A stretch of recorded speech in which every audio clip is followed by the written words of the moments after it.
Hey, c'est tellement bon, ce suspense-là. Là. C'est pas croyable, la chute à la fin. C'est bon, c'est bon. Ça s'intitule « Cette nuit dans la vie de Chéri » et l'auteur, c'est Daniel Vallée. C'est moi ça. C'était l'automne 2018 que j'ai assisté au vernissage de l'artiste peintre Suzon Demers qui présentait 8 tableaux de femmes.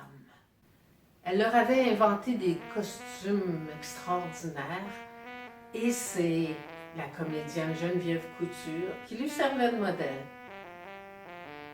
Quand je suis rentrée chez moi, je me suis mise à écrire sur ces beaux personnages et j'ai relié toutes ces femmes intrigantes entre elles. Un suspense est né. Et j'ai presque envie de vous en faire un bref résumé du livre « Cette nuit dans la vie de Chéri ». C'est simple, l'histoire de 2 femmes. Clarisse, une couturière de quartier qui mène une vie très très tranquille, et Eva, une jeune comédienne très très ambitieuse qui se pointe chez la couturière pour qu'elle lui confectionne une extravagante robe de scène. Au fil de leur rencontre, au fil des échanges, des essayages, les 2 femmes se lient vraiment d'amitié. Mais cette relation intime se complique un peu quand Eva multiplie les surprises, les pièges. Au cours de cette nuit que la couturière passera chez la comédienne, c'est là qu'elle découvrira le vrai fond de cette histoire.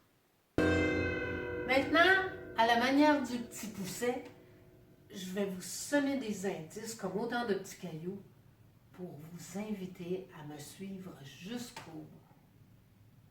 Je suis une simple couturière de quartier, heureuse avec mon mari, mon amour, Thomas. Je taille, je coupe, je couds, je découds, je recouds, j'enfile, je désenfile. Des fuseaux, des ciseaux, des rubans, des aiguilles, des épingles, c'est mon univers. Jusqu'au jour où la jeune comédienne Eva est entrée dans ma vie et m'a fait connaître le théâtre. Je ne suis plus une couturière de quartier. Je suis une costumière et ma vie a basculé. Je lui ai confectionné une robe magnifique qui lui va à ravir. Puis elle se met à valser dans l'atelier. Elle attrape un masque accroché au mur et danse encore. Danse, Eva, danse! Ce matin, j'attends une Eva insatisfaite. Qu'ai-je raté?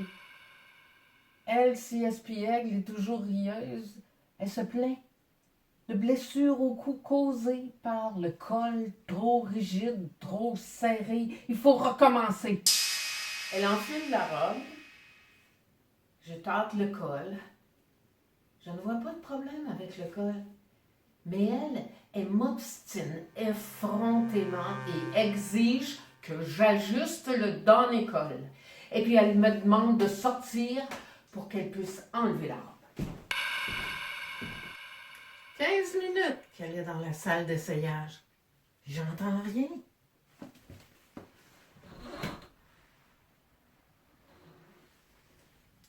Elle est à moitié nue, le kimono pendouillant. Elle s'est endormie sur le récamier.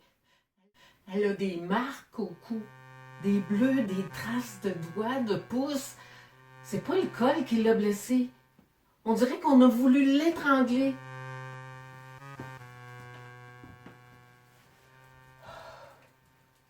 Moi, je soupçonne son mari. Un matin, Eva est arrivée dans l'atelier avec l'idée fixe de visiter toute la maison. J'ai refusé. Elle a insisté. J'ai encore refusé. Elle a réinsisté. J'ai cédé. Elle a fouiné dans tous les recoins. Eva m'a invitée à une répétition de la pièce « Cette nuit dans la vie de Chéri ». Ah, quel talent! Quelle rigueur, cette comédienne! Et puis, toute l'équipe me félicite pour ce beau costume que j'ai créé pour elle. Eva m'invite ensuite dans sa loge. Il file se changer derrière le paravent. Et c'est alors que j'aperçois sous une coupe de vin renversée qui sert de cloche de verre un dé à coudre en argent gravé d'étoiles. Mon dé fétiche que j'avais acheté à Lyon dans un vide-grenier. Eva, cambrioleuse? Ce matin, une ombre à la porte. Un homme. Le mari de l'actrice. Il entre, me fait du charme. Il est trop près, me touche. Je me trompe ou il bande? Je connais pas grand-chose de la vie d'Eva. Si je la questionne sur sa famille, ses parents, elle se défile tout de suite puis elle cherche des excuses pour éviter la conversation. Elle m'a même déjà proposé une balade en chaloupe. Moi, j'ai pas le pied marin. Une balade en chaloupe avec Eva? Non, non, non, non, non. Mais elle insiste. Elle veut aller voir la chute de très, très, très, très près. C'est une idée fixe. Je capitule encore et je prends les rames. Le temps est doux, le temps est bon, la balade est agréable. Et tout à coup, Eva monte sur le banc, debout, en chantant « Filet, filet ». Maintenant, sur un seul pied, elle exécute toutes sortes de cabrioles et puis bascule dans le fond de la rivière dans un grand plouf sonore. Eva! La petite chatte Margot a disparu. Ça fait 2 jours qu'elle n'est pas rentrée. Elle est ni à la SPCA, ni au chat écrasé. Moi, j'ai l'impression qu'elle a été kidnappée puis qu'elle cherche à s'enfuir, la pauvre Margot. Ce matin, à la une du journal, une superbe photo d'Eva Martin avec ma chatte Margot dans les bras.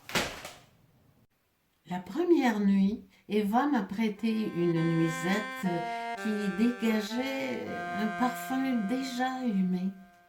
Eva a bavardé longuement avec Thomas dans la cuisine ce matin, pendant que moi j'étais dans l'atelier à terminer l'ourlet d'une jupe que je dois absolument livrer avant midi aujourd'hui.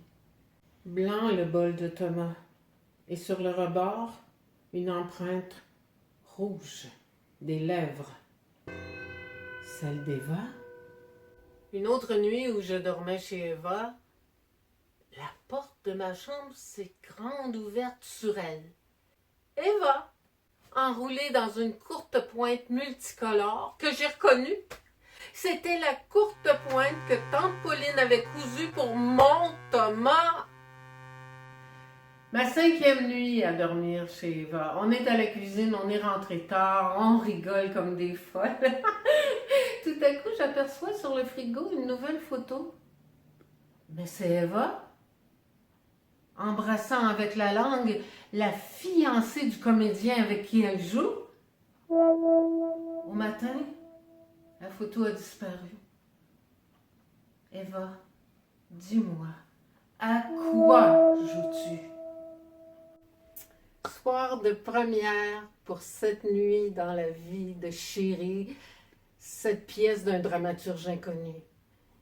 Eva est tout simplement magistrale dans ce rôle. Le public est conquis.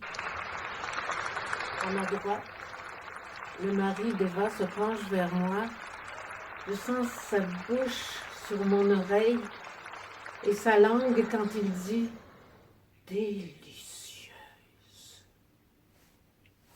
C'est soir d'Halloween. Thomas et moi, on adore recevoir les enfants costumés. Et vers 9h, fin des visites, on ferme. Je retire mon déguisement. Ah, un retardateur. J'en trouve. Oh, quel étrange énergumène. On dirait la déesse de la chasse. Mais je reconnais son rire. C'est Eva. Elle pousse la porte violemment et se rue sur Thomas. Elle est vraiment magnifique dans sa robe de gala, la comédienne Eva. Cette robe qu'elle a commandée à Clarisse, sa couturière. Remportera-t-elle ce masque doré tant convoité? Mais mérite-t-elle une statue de bronze, cette petite fille de porcelaine? Lève-toi. La vérité, c'est debout qu'il faut la révéler. Clarisse s'est souvent demandé comment Eva avait pu la dénicher comme couturière, elle qui n'affiche jamais de publicité. Après le gala, réfugiée dans la loge avec Eva, la couturière a eu ses réponses. Eva est passée aux aveux dans un long et douloureux monologue. Clarisse a avalé cette purée de confidences à petite cuillerée, tandis qu'un dénouement surprenant se préparait. Clarisse est sortie de la loge, s'est adossée au mur pour se laisser glisser au ralenti jusqu'au sol. Atterrissage forcé. Telle fut sa dernière et 7e nuit dans la vie d'Eva. Je pense que je vous en ai assez dit. Je vais quand même pas vous révéler toute l'intrigue.